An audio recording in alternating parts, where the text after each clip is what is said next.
Daily current affairs ചോദ്യങ്ങളും അവയുടെ ഉത്തരങ്ങളും. ഇന്ത്യയും USA-യും ഒക്ടോബർ 27-ന് ന്യൂഡൽഹിയിൽ ഒപ്പുവെച്ച സൈനിക കരാർ BECA, basic exchange and cooperation agreement. ഉന്നത സൈനിക സാങ്കേതിക വിദ്യകളും വ്യോമ, ഭൗമ, ഭൂപടങ്ങളും സൈനിക ഉപഗ്രഹങ്ങളിൽ നിന്നുള്ള സൂക്ഷ്മ വിവരങ്ങളും പരസ്പരം കൈമാറുന്ന ഉടമ്പടിയാണിത്. പ്രതിരോധ രംഗത്തെ സഹകരണത്തിനായി ഇരു രാജ്യങ്ങളും ഒപ്പുവയ്ക്കുന്ന 4ാമത്തെ കരാറാണ് ബെക്ക. വിമാനവാഹിനി കപ്പലുകളിൽ നിന്ന് പുറത്താവുന്ന നൂതന ഇരട്ട എഞ്ചിനുള്ള F-18 സൂപ്പർ ഹോണറ്റ് വിമാനങ്ങളും ഉടമ്പടി പ്രകാരം US ഇന്ത്യക്ക് നൽകും. കോവിഡ് നിർണയത്തിൽ RT-PCR-ന് തുല്യമായി Indian council of medical research ICMR നിർദ്ദേശിച്ച പരിശോധനയുടെ പേര് Feluda paper strip test. Satyajit റായിയുടെ പ്രശസ്തമായ കുറ്റാന്വേഷണ കഥാപാത്രമാണ് ഫെലൂദ അഥവാ പ്രദോഷ് ചന്ദ്രമിത്തർ. ഈ കഥാപാത്രത്തിൽ നിന്നാണ് പരിശോധനയ്ക്ക് പേര് കണ്ടെത്തിയിട്ടുള്ളത്. സംസ്ഥാനത്ത് നിയമപരമായി അവയവദാനം സാധ്യമാക്കുന്നതിനുള്ള സർക്കാർ ഏജൻസി മൃതസഞ്ജീവനി. മോഹൻലാലാണ് ബ്രാൻഡ് അംബാസഡർ. ഒക്ടോബർ 25-ന് അന്തരിച്ച ലീ കൻഹി പ്രശസ്തമായ ഏത് കമ്പനിയുടെ ചെയർമാനായിരുന്നു? സാംസങ്. ദക്ഷിണ കൊറിയയിലെ ഏറ്റവും സമ്പന്നനായ വ്യക്തിയാണ്. ഏത് മുൻ രാഷ്ട്രപതിയുടെ ജന്മശതാബ്ദിയാണ് ഒക്ടോബർ 27-ന് ആഘോഷിച്ചത്? KR നാരായണൻ. മലയാളിയായ ആദ്യ ഉപരാഷ്ട്രപതി, രാഷ്ട്രപതി എന്നീ സവിശേഷതകൾക്ക് ഉടമയാണ്. ഇന്ത്യ സ്വാതന്ത്ര്യത്തിന്റെ സുവർണ ജൂബിലി ആഘോഷിക്കുമ്പോൾ KR നാരായണനായിരുന്നു രാഷ്ട്രപതി. ലോക്സഭാ തെരഞ്ഞെടുപ്പിൽ വോട്ട് രേഖപ്പെടുത്തിയ ആദ്യ രാഷ്ട്രപതി കൂടിയാണ്.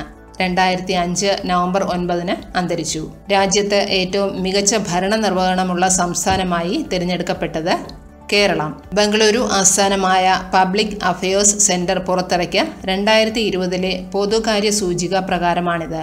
UP ആണ് സൂചികയിൽ ഏറ്റവും പിന്നിൽ. 2020 ഒക്ടോബർ 31-ന് 90-ാം വയസ്സിൽ അന്തരിച്ച ഷോൺ കോണറി ഏത് നിലയിലാണ് പ്രശസ്തൻ? ജെയിംസ് ബോണ്ടിനെ ആദ്യമായി വെള്ളിത്തിരയിൽ അവതരിപ്പിച്ച ബ്രിട്ടീഷ് സ്കോട്ടിഷ് നടൻ. ആദ്യ ബോണ്ട് ചിത്രമായ ഡോക്ടർ നോ 1962-ൽ. 1963 മുതൽ 1983 കാലത്ത് പുറത്തിറങ്ങിയ 7 ചലച്ചിത്രങ്ങളിലൂടെ അദ്ദേഹം ജെയിംസ് ബോണ്ട് കഥാപാത്രങ്ങളെ അനശ്വരമാക്കി. ബ്രിട്ടീഷ് നോവലിസ്റ്റായ ഇയാൻ ഫ്ലെമിംഗ് സൃഷ്ടിച്ച ചാര കഥാപാത്രമാണ് ജെയിംസ് ബോണ്ട്. റോബിൻ ഹുഡിന്റെ വേഷമണിഞ്ഞ Robin and Marian, murder on the Orient Express, the hunt for Red October തുടങ്ങിയ ചിത്രങ്ങളിലൂടെ പല വേഷങ്ങളിലും പ്രശസ്തമാണ്. ഒക്ടോബർ 27 മുതൽ നവംബർ 2 വരെ കേന്ദ്ര വിജിലൻസ് കമ്മീഷൻ ആചരിച്ച വിജിലൻസ് അവയർനെസ് വീക്കിന്റെ വിഷയം എന്തായിരുന്നു? Vigilant India, prosperous India. ഒരു ആഫ്രിക്കൻ രാജ്യത്ത് അടുത്തിടെ പ്രസിഡന്റ് പദവിയിലെത്തിയ ഇന്ത്യൻ വംശജനാണ് വേവൽറാം കലവാൻ. ഏതാണ് രാജ്യം? സേഷ്യൽസ്. കാസർഗോഡ് ജില്ലയിലെ തെക്കിൽ ഗ്രാമത്തിൽ ഒക്ടോബർ 28-ന് പ്രവർത്തനം ആരംഭിച്ച കോവിഡ് ആശുപത്രി സൗജന്യമായി നിർമ്മിച്ചു നൽകിയ വ്യവസായ ഗ്രൂപ്പ് ടാറ്റ ഗ്രൂപ്പ്. മലയാള സിനിമയിലെ നിത്യഹരിത നായകൻ പ്രേം നസീറിന് സംസ്ഥാന സർക്കാർ നിർമ്മിക്കുന്ന സ്മാരകം എവിടെയാണ്? ജന്മനാടായ ചിറയൻകീഴിൽ. രാജ്യത്തിന്റെ എത്രാമത് പ്രസിഡന്റിനെ തിരഞ്ഞെടുക്കാനാണ് നവംബർ 3-ന് അമേരിക്കയിൽ പൊതു തിരഞ്ഞെടുപ്പ് നടന്നത്? 46ാമത്. ഡൊണാൾഡ് ട്രംപും ജോ ബൈഡനുമായിരുന്നു പ്രസിഡന്റ് സ്ഥാനാർത്ഥികൾ. ഇത്തവണത്തെ US പ്രസിഡന്റ് തിരഞ്ഞെടുപ്പിൽ ബഹിരാകാശത്ത് വെച്ച് വോട്ട് രേഖപ്പെടുത്തിയ നാസയുടെ ബഹിരാകാശ സഞ്ചാരിയായ വനിതയാണ് കേറ്റ് റൂബിൻസ്.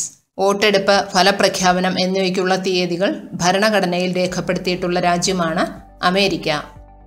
4 വർഷം കൂടുമ്പോഴാണ് പ്രസിഡന്റ് തിരഞ്ഞെടുപ്പ് നടക്കുക.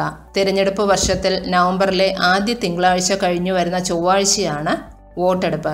Rajeev Gandhi Centre for Biotechnology ഡയറക്ടറായി നിയമിതനായത് പ്രൊഫസർ ചന്ദ്രദാസ് നാരായണ. 74-ാം വയസ്സിൽ ലോകത്തിലെ ഏറ്റവും പ്രായം കൂടിയ ഫുട്ബോളർ എന്ന ഗിന്നസ് റെക്കോർഡ് നേടിയത് എസൽഡിൻ ബഹാദർ, ഈജിപ്റ്റ്. ഇന്ത്യയിലെ ആദ്യത്തെ തൊഴിലാളി സംഘടനയായ all India trade union Congress രൂപം കൊണ്ടതിൻ്റെ എത്രാം വാർഷികമാണ് 2020 ഒക്ടോബറിൽ ആഘോഷിച്ചത്? 100ാമത്. 1920 ഒക്ടോബർ 31-ന് മുംബൈയിലാണ് സംഘടന രൂപം കൊണ്ടത്. ആദ്യ പ്രസിഡന്റ് ലാല ലജ്പത് റായ്. ആദ്യ general secretary Diwan Chamanlal. Trade union record ഈ സംഘടനയുടെ പ്രസിദ്ധീകരണമാണ്. 2020 MK സാനു പുരസ്കാരം ലഭിച്ചത് ആർക്ക്? Professor M. തോമസ് മാത്യു. 20ാം നൂറ്റാണ്ടിലെ ഏറ്റവും മികച്ച ഫുട്ബോൾ താരങ്ങളായി ഫിഫ തിരഞ്ഞെടുത്തത് ആരെയൊക്കെയാണ്? Pele, Maradona. ഒക്ടോബർ 29 അന്തരിച്ച കേശുഭായ് പട്ടേൽ ഏത് സംസ്ഥാനത്തെ മുൻ മുഖ്യമന്ത്രിയാണ്? ഗുജറാത്ത്. യൂട്യൂബിൽ അപകീർത്തിപരമായ വീഡിയോ പ്രദർശിപ്പിച്ചതിന്റെ പേരിലുള്ള കേസിൽ കേരള ഹൈക്കോടതി പരാമർശിച്ച ഒരു പദമാണ് വിജിലാൻറ്റിസം. എന്താണിത്? കുറ്റകൃത്യം തടയുന്നതിനോ കുറ്റവാളികൾ എന്ന് കരുതുന്നവരെ പിടികൂടുന്നതിനോ ശിക്ഷിക്കുന്നതിനോ ആയി ജനം നിയമവിരുദ്ധമായി നടപടികൾ കൈക്കൊള്ളുന്ന രീതി. പാക് അധീന കാശ്മീരിലെ ഏത് പ്രദേശത്തിനാണ് താൽക്കാലിക പ്രവിശ്യ പദവി നൽകുമെന്ന് പാകിസ്ഥാൻ പ്രധാനമന്ത്രി ഇമ്രാൻഖാൻ പ്രഖ്യാപിച്ചത്? ഗിൽഗിത് ബാൾട്ടിസ്ഥാൻ. 2020 28ാമത് എഴുത്തച്ഛൻ പുരസ്കാരം നേടിയത് ആര്? സക്കറിയ. ഭാഷാപിതാവിന്റെ പേരിൽ കേരള സർക്കാർ നൽകി വരുന്ന പരമോന്നത സാഹിത്യ പുരസ്കാരമാണിത്. 5 ലക്ഷം രൂപയും പ്രശംസാപത്രവും ഫലകവും അടങ്ങുന്നതാണ് പുരസ്കാരം. ഒരു നസ്രാണി യുവാവും ഗൗളി ശാസ്ത്രവും, ഒരിടത്ത്, ഉരുളിക്കുന്നത്തിന്റെ ലുത്തീനിയ, ഒരു ആഫ്രിക്കൻ യാത്ര, അൽഫോൺസാമയുടെ മരണവും ശവസംസ്കാരവും തുടങ്ങിയവ പ്രധാന കൃതികൾ. ഭാസ്കര പട്ടേലരും എൻ്റെ ജീവിതവും എന്ന കഥ അടൂർ ഗോപാലകൃഷ്ണൻ വിധേയൻ എന്ന പേരിൽ ചലച്ചിത്രമാക്കിയിട്ടുണ്ട്. 2019 എഴുത്തച്ഛൻ പുരസ്കാര ജേതാവ് ആനന്ദ്. പി. സച്ചിദാനന്ദൻ.